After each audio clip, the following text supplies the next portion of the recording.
Perkenalkan, saya Gusti Made Agustawardana, NIM 22153444006, nomor absen 5. Di sini saya akan membacakan dan menjelaskan sedikit materi tentang fungsi. Yang pertama itu ada fungsi konstan. Fungsi konstan adalah fungsi yang tetap untuk setiap nilai masukan input. Sebagai contoh, y dalam kurung x sama dengan 4 merupakan fungsi konstan karena hasil dari y dalam kurung x adalah 4 untuk berapapun nilai x. Jadi contoh gambarnya tuh seperti ini. Nah, yang kedua ada fungsi linear.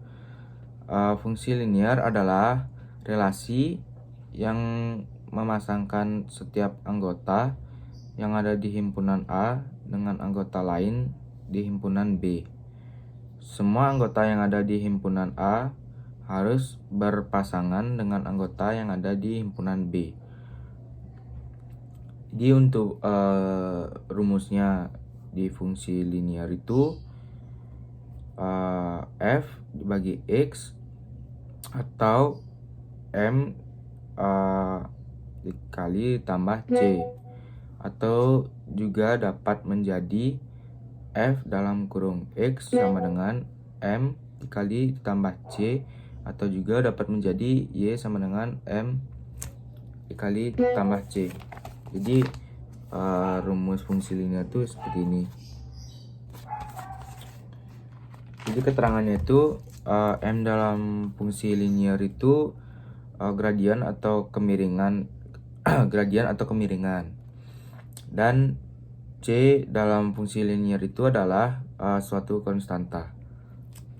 Jadi contoh soalnya itu yang pertama, terdapat suatu fungsi linear adalah f dalam kurung x sama dengan 6x ditambah b, dan tentukanlah bentuk fungsi tersebut jika diketahui f dalam kurung 4 sama dengan 8. Jadi penyelesaiannya itu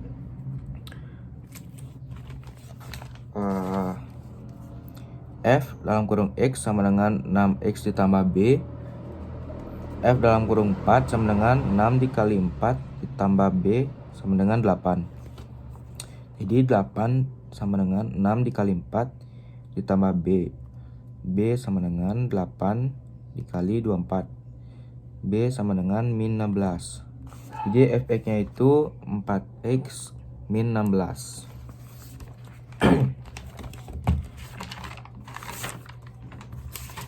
Dan yang ketiga fungsi kuadrat.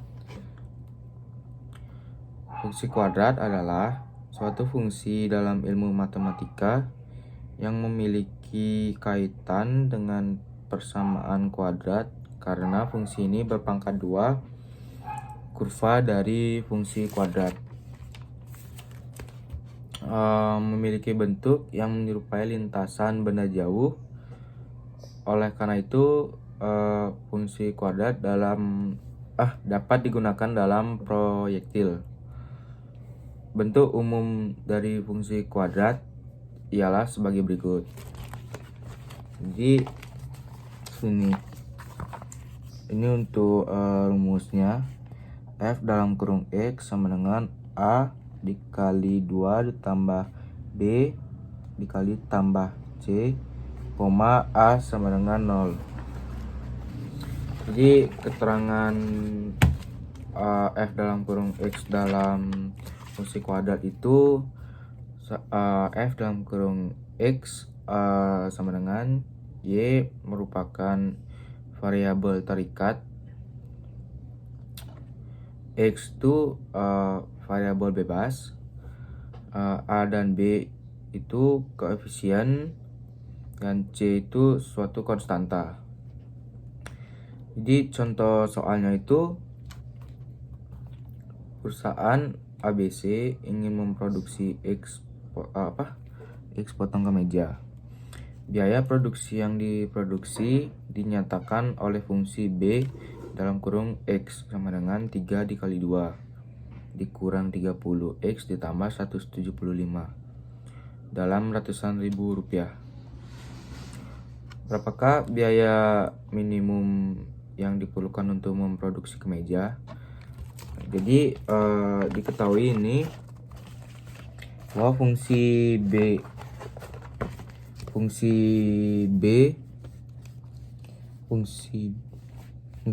dalam kurung X sama dengan 3 dikali 2 dikurang 30X tambah 175. Maka nilai A sama dengan 3, yang artinya A lebih besar dari 0. Maka parabola terbuka ke arah, jadi fungsi B dalam kurung X sama dengan 3x2 dikurang 30 dikali 100 ditambah 175 mempunyai nilai minimum. Jadi langkah pertama itu B dalam kurung X sama dengan 3 dikali 2 dikurang 30 dikali 175. Maka nilai A itu sama dengan 3 dikali B sama dengan min 30 dan C sama dengan 175. Koordinat titik minimum dapat ditentukan dengan P dalam kurung min B atau 2A kali D atau 4A. Maka untuk mencari nilai X dengan menggunakan persamaan X sama dengan min B atau 2A akan menghasilkan X sama dengan min B atau 2A. X sama dengan min dalam kurung min 30 atau 2 dikali 3. X sama dengan 30 dibagi 6. Maka X itu hasilnya tuh sama dengan 5, karena 30 dibagi 6 sama dengan 5. Dan maka nilai dari X itu adalah 5. Jadi langkah kedua, biaya minimum dari fungsi B dalam kurung X sama dengan 3x2 dikurang 30x tambah 175. Dapat dihitung dengan mensubstitusikan nilai X ke dalam fungsi tersebut. Maka B dalam kurung X sama dengan 3 dikali 2 dikurang 30x tambah 175. Maka B dalam kurung 5 sama dengan 3,5 dikurang 30 dalam kurung 5 tambah 175. Y sama dengan 100 itu dalam ratusan ribu rupiah. Maka biaya minimum untuk memproduksi X kemeja itu sebesar 100.000. Yang keempat ada fungsi identitas. Dalam matematika disebut juga relasi identitas, pemerataan identitas, atau transformasi identitas adalah fungsi yang selalu menghasilkan nilai yang sama dengan yang diberikan atau dimasukkan. Agar F menjadi fungsi identitas, persamaan F dalam kurung X sama dengan X harus terpenuhi semua X. Di definisi secara sistematis, bila M adalah sebuah himpunan fungsi, F dalam M didefinisikan sebagai fungsi dengan daerah asal dan daerah hasil M yang dipenuhi. F dalam kurung X sama dengan X untuk semua X dalam M.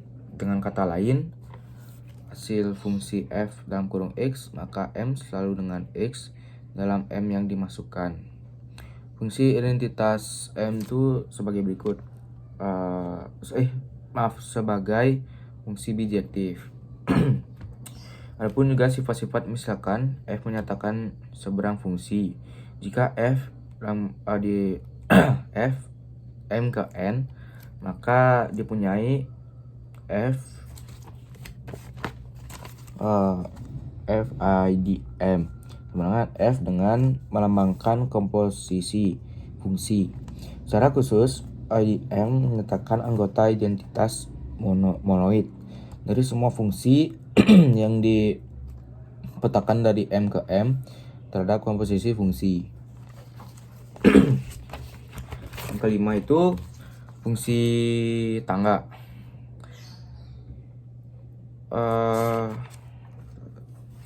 Yang kelima itu fungsi modulus atau biasa juga disebut fungsi mutlak, adalah suatu fungsi di dalam matematika yang memetakan setiap bilangan real dan pada daerah asal suatu fungsi menjadi bentuk nilai mutlak.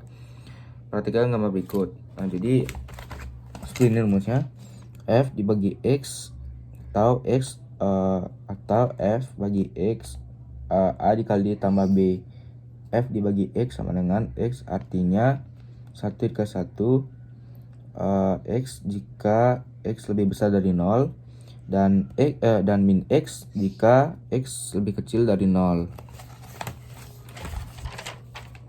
Dan yang keenam, fungsi tangga atau dalam bahasa Inggrisnya itu staircase function, adalah fungsi yang dominannya bil real tapi kodomainnya bil bulat, dan grafiknya akan seperti tangga bila digambarkan dalam bidang koordinat.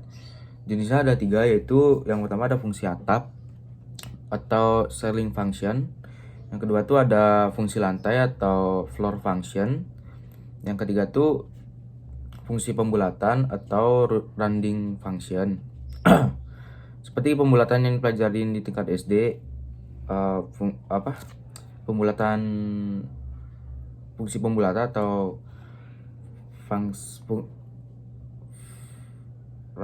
rounding function. 5 dalam kurung 5 sama dengan 5 dalam kurung 5,1 dibulatkan menjadi 5. 5 dalam kurung 5,5 dibulatkan menjadi 6. Jika kurung sikunya bengkok hanya ke atas, berarti fungsi atap, begitu juga sebaliknya. Bila kurung sikunya bengkok hanya ke bawah, berarti fungsi lantai. Dan yang terakhir ada fungsi ganjil genap. Dalam matematika adalah fungsi yang memenuhi hubungan simetris tertentu terhadap inverse aditifnya. Penting dalam banyak bidang analisis matematika, terutama teori deret pangkat dan deret Fourier. Fungsi-fungsi ini dinamai menurut pariti pangkat dari fungsi pangkat yang memenuhi setiap kondisi tertentu. Fungsi f dalam kurung xn adalah fungsi genap jika n adalah sebuah integer genap. Fungsi f dalam kurung x sama dengan xn adalah fungsi ganjil jika n adalah sebuah integer ganjil.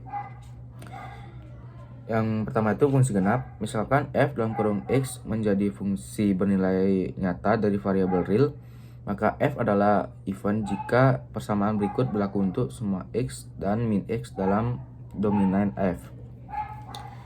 Jadi itu ada 2, f dalam kurung x sama dengan f dalam kurung min x, atau f dalam kurung x sama dengan f dalam kurung min x sama dengan 0. Cara geometris, permukaan grafis dari fungsi genap adalah simetris sehubungan dengan sumbu y. Artinya grafik tetap tidak berubah setelah refleksi terhadap sumbu y. Contoh genap adalah x atau x2, x4, cos dalam kurung x dan cos dalam kurung x. Dan yang kedua, fungsi ganjil. Misalkan f dalam kurung x menjadi nilai nyata dan variabel real, maka f adalah ganjil jika persamaan berikut berlaku untuk semua x dan min x dalam domain f. Maka ada 2 dibagi dalam fungsi ganjil. Min f dalam kurung x sama dengan f dalam kurung min x, atau f dalam kurung x sama dengan f dalam kurung min x sama dengan 0. Nah, secara geometris, grafik fungsi ganjil memiliki simetris rotasi terhadap asal. Artinya grafik tidak berubah setelah rotasi sebesar 180 derajat S tentang asalnya. Contoh fungsi ganjil itu seperti fungsi genap, itu x kuadrat 3, sin x, dan fx. Jadi sekian pembacaan dan penjelasan materi dari fungsi ketujuh fungsi tersebut. Jika ada salah kata mohon maafkan. Terima kasih.